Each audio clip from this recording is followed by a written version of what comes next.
mag-secret file, ay ilike mo muna ang video na to at mag-subscribe na sa aming YouTube channel. Don't forget to click the notification bell para hindi ka nahuli sa latest episode ng DJ Rocky's Secret Files.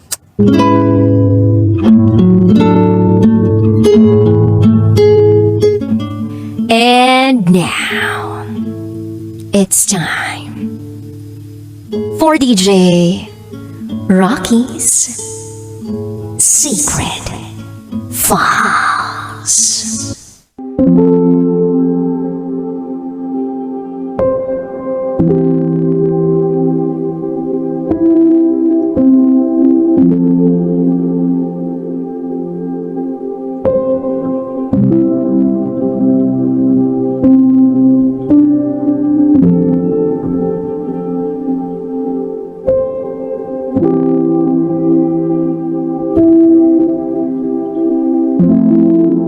Kinuha akong ninong ni X.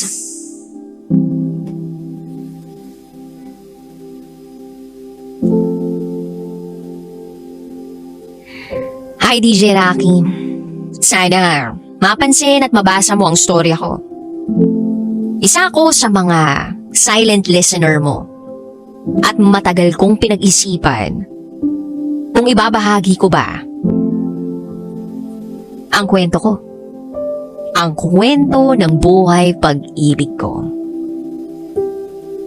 Eto ako ngayon, nakaipon ng lakas ng loob na ibahagi yung isa sa mga pinakamasayang parte ng buhay ko. Pero siya ring dahilan ng pagsisisi ko. Itago mo ako sa pangalang Bri. Back in 2016, may nakilala akong babae na itago natin sa pangalang Abe. First year college ako nung magkakilala kami. Parehas kami ng kursong kinukuha. Education. Nung una, hindi ko napapansin si Abe. Sobra kasi niyang tahimik. Nasa isang sulok lang na tila ba'y nagmamasid. Lumipas ang ilang araw, linggo o buwan. Aba, sa buong classroom, nagkaroon na ng kanya-kanyang circle of friends. At ako naman ay napunta sa circle of friends ni Abe. Ako lang ang nag-iisang lalaki. Bali 5 silang babae. Same routine. Araw-araw, kasama si Abe. At sa bawat araw na lumilipas, mas nakikilala ko siya. Unti-unting nagbago ang pagtingin ko sa kanya. Astig pala siya. Wagas kung makatawa. Hindi basta-basta natatakot. Spontaneous. At kung mag-alaga o magmahal, puro. Kaya naman, naging dahilan nito para magkaroon ako ng palihim ng pagkakagusto kay Abe. Oo, kinimkim ko lang yung pagkakagusto ko sa kanya dahil takot akong masira ang samahan na nabuo namin. Sa pagkakaalam ko, 2015, may boyfriend na si Abe. Tapos, naghiwalay sila. Siyempre ako bilang tropa, come forward to the rescue. Hindi ako nag-take advantage, sa totoo lang. Pero sinamahan ko siya sa lahat ng trip niya sa buhay. Hanggang sa dumating yung araw na sinubukan kong magtapat ng nararamdaman ko para sa kanya. Hinding-hindi ko makakalimutan. October 11, 2016. Foundation Day ng school namin. sa harap ng maraming tao. Nagtapat ako ng nararamdaman ko para kay Abe. Dala-dala ko ang bulaklak at teddy bear. At hindi naman ako nabigo. Doon na nagsimula ang love story namin ni Abe. Araw-araw, gabi-gabi magkausap kami. Long messages ang ibinibigay namin sa isa't isa. November 3, 2016, nakuha ko ang matinis niyang oo. Walang arte ang babaeng ito. Kwek-kwek, palamig, masaya na siya. Pero syempre, hindi mawawala yung paminsang tampuhan. Nandyan yung selosan, nandyan yung away, pero lagi namang nauuwi sa batian. Then 2017, ipinakilala ako ni Abe sa magulang niya. Kabadong-kabado ako. First time ko kasi yun na maipakikilala ko sa magulang ng nililigawan ko o ng jowa ko. Pinakilala ko ni Abe sa mama at papa niya. At syempre, yung mga magulang niya ay nagbigay ng mga payo at paalala. Dama ko naman yung paghihigpit nila kay Abe, pero dama ko rin na welcome naman ako sa kanila. Lumipas ang panahon, para bang wala na akong masasabi pa na problema o issue sa relasyon namin ni Abe. Balanseng-balanse. Naisip ko nga normal ba to? Yung magkaroon ako ng ganitong relasyon? Yung halos sa araw-araw, magkasama kami. Same school, same course. At higit sa lahat, same ng boarding house. Hindi lang kami basta magjowa. Para na kaming live-in partners. Yun nga lang, parehas kaming estudyante. From Monday to Friday, school and boarding house lang kami. Then pagdating ng weekend, pupunta naman ako sa bahay nila. Akala ko, ganun yung magiging takbo lang ng relasyon namin. Pero dumating yung pagsubok na mabigat sa relasyon namin. At ito yung unang pagsubok na napakabigat sa relasyon namin. May nakilala akong babae sa isang dating app. Palihim ko yung nakachat. Sa madaling sabi, nagloko ako. 2 weeks kong nakachat yung babae. Pero hanggang chat lang yun at hindi naman kami nagkita ng personal. After 2 weeks, hindi ko kinaya. Dahil nung minsang natutulog si Abe, tinitigan ko siya. Naisip ko yung mga maling ginawa ko. Doon ako nagdesisyon na tigilan na yung pakikipag-chat doon sa babae. Umamin ako doon sa babae na may girlfriend na ako at humingi ng tawad. Siyempre nagalit sa akin yung babae. Tapos nag-ipon din ako ng lakas ng loob para ipagtapat kay Abe yung ginawa ko. So umamin ako kay Abe na may nakausap akong iba nang hindi niya alam. Nagalit si Abe sa akin. Yung tipong kahit magkasama kami sa boarding house, para akong hangin sa kanya. Pero hindi ko siya tinigilan. Hindi ako bumitiw. Ginawa ko ang lahat para maibalik yung tiwala ni Abe sa akin.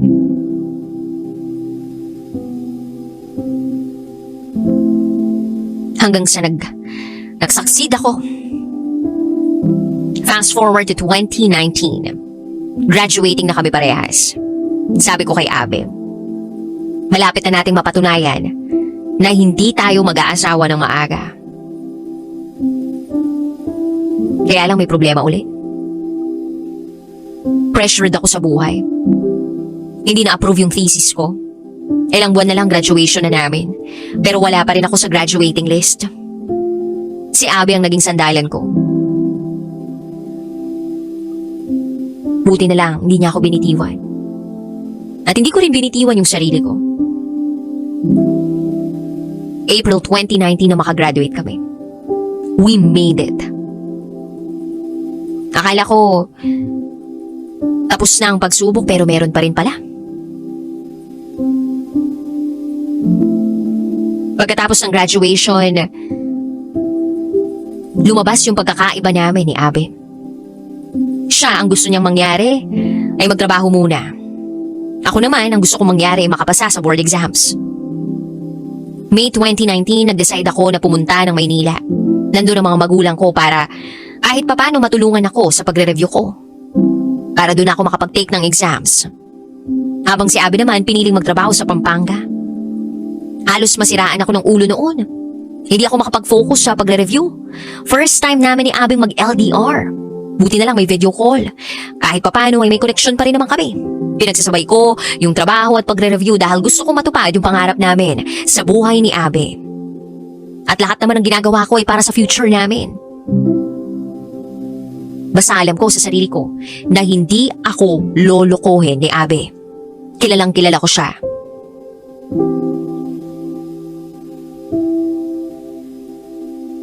Garantisado. Walang palya. Nandun yung good morning.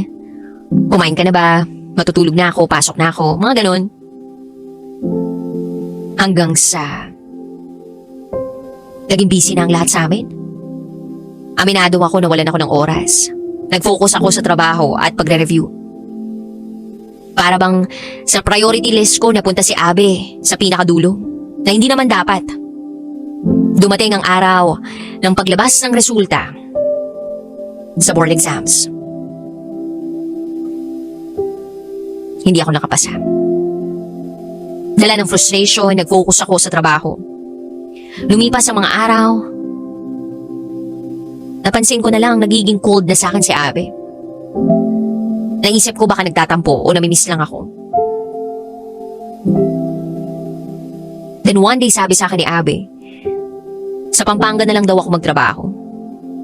Ang sagot ko sa kanya, hindi pwede. Kasi meron pa tayong tinutulungan.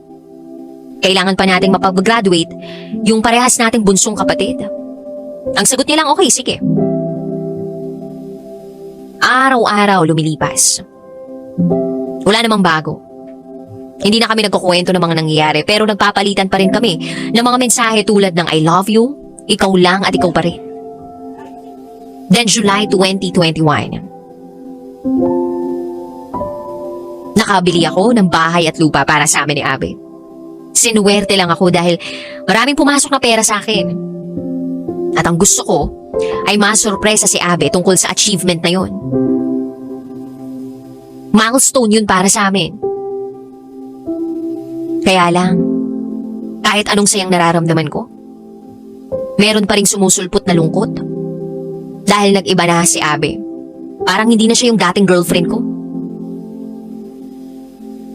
Then few days later, nakatanggap ako ng mensahe galing kay Abby at ang sabi ay, may sasabihin ako sa'yo. Sumagot din ako ng, ako rin meron pero mauna ka na. Pinauna ko siya. Pero wala akong natanggap na reply. Hindi ako mapakali. Naglalamig ako sa kaba at takot. Hindi na ako nakatiis. Tinawagan ko si Abby at tinanong ko siya ng deretsahan. At sa pagtawag kong yun, ay dun na nagkaroon ng linaw ang lahat. Gusto ko sanang sabihin sa kanyang magandang balita na may bahay at lupa na tayo. Kaya lang hindi siya nag-reply. Tinawagan ko siya at doon ko tinanong kung bakit hindi niya ako na-reply.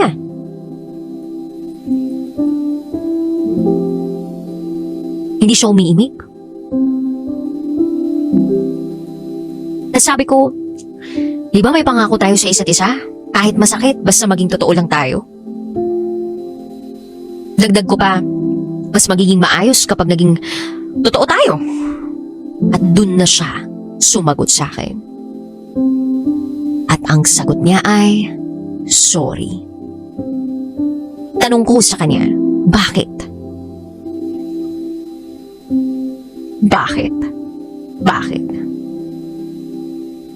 3 beses ako nagtanong ng bakit. Sabi ko sa 3 beses na nagtanong ako ng bakit, wow!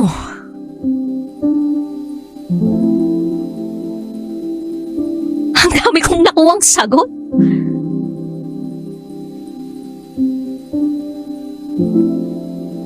Maya-maya pa napabanggit na ako ng mga katagang. Salamat, Abby. Sorry din. Malaya ka na.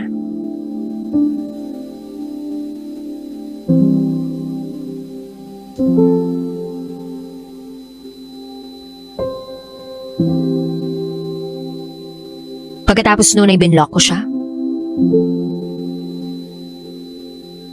Dahil ramdam ko at alam ko na hindi na siya sa akin at sa iba na siya masaya. Maya-maya pa na mahinahimasmasan ako. Sabi ko, ay, anong nagawa ko? Bakit ko hinayaang mawala sa akin yung taong mahal ko? DJ Rocky, walang humpay na iyak at walang humpay na inom ang ginawa ko. Umabot pa nga sa puntong gusto ko nang wakasan ang sarili kong buhay. Pero masyado lang mabait si Lord dahil hindi niya ako hinayaang gawin ko yun. Then December 2021, nalaman ko through our mutual friend na may boyfriend na nga siya. May boyfriend na si Abby and they are celebrating their first anniversary. Lumipas pa ang ilang buwan, nalaman ko na magkakaanak na sila. Magkakaanak na sila. Nasa kalagitnaan ako ng pag-move on pero nung malaman ko yun, parang bumalik ako sa umpisa. Parang nilalamon ako ng panghinayang. Yung tipong, nasabi ko sa sarili ko na ako dapat yun eh. Ako dapat yung kasama niya sa bagay na yun.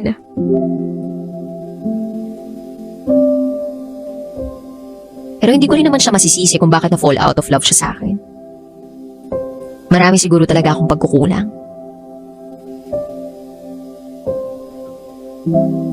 Fast forward. Isang araw pag-uwi ko sa bahay, may iniabot sa akin yung kapatid ko na invitation letter. Pagbukas ko nun, at pagkabasa ko nun, oh, shucks! Nagulat ako talaga. Hindi ako makapaniwala sa nakikita ng dalawang mga mata ko. Kinukuha akong ninong ni Abe para sa anak niya. Gulong-gulo ako nun. Hindi ko alam kung matutuwa ba ako, o mabubwisit, o maiinis kasi para namang nakakabastos yun sa parte ko. Pero sabi nga ng mga matatanda, bawal daw tumanggi sa pagnininong o pagnininang. Bawal tumanggi sa binyag. No choice. Dumating yung araw ng binyag. At oo, DJ Rocky, nagpunta ko sa binyag ng anak ng ex ko. Maraming nagulat sa mga pinsan at iba pang mga kamag-anak niya dahil alam nila na matagal kaming naging mag-boyfriend o girlfriend ni Abby. But life must go on.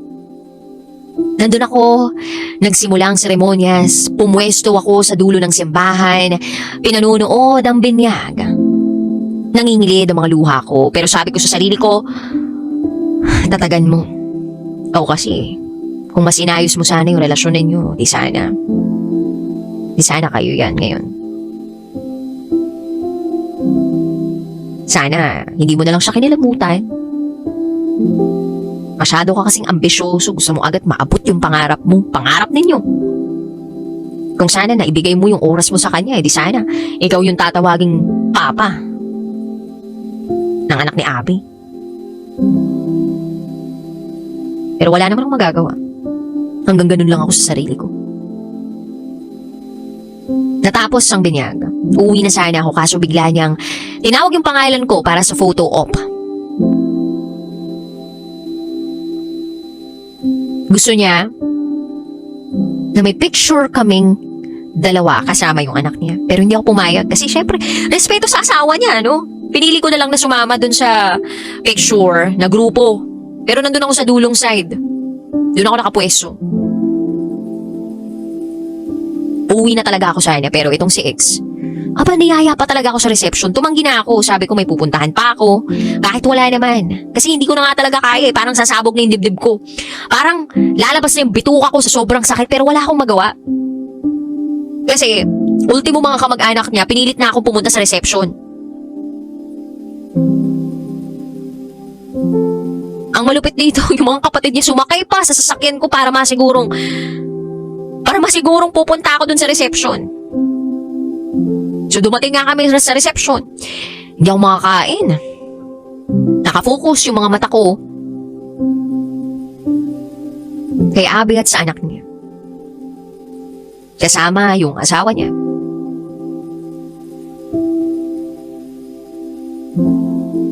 Parang dinudurog yung puso ko.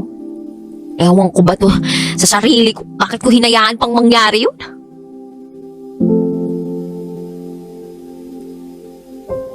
Then nag-decide na ako. Naalis na talaga ako. So nagpaalam ako sa magulang ni Abe. Sabi ko talaga na may pupuntahan pa ako. Pagkapasok ko ng sasakyan, dire-diretso na pumatak na ang mga luha ko. Napakasakit pala na makita na yung taong mahal mo ay may mahal ng iba. Sa ngayon, nandito na po ako sa Qatar. Nagpakalayo-layo. Patuloy pa rin nagtatrabaho. At patuloy pa rin lumalaban sa buhay. Niyayakap ang tamis at pait ng kahapon. Siguro ang masasabi kong natutunan ko sa nagdaan kong relasyon ay yung leksyon na hanggat nandyan pa, hanggat alam mo at ramdam mo na mahal ka ng taong mahal mo, ibalik mo sa kanya yung dapat niya ring maramdaman. Hanggang dito na lang po. Muli, ako si Bri. At ito ang aking secret file.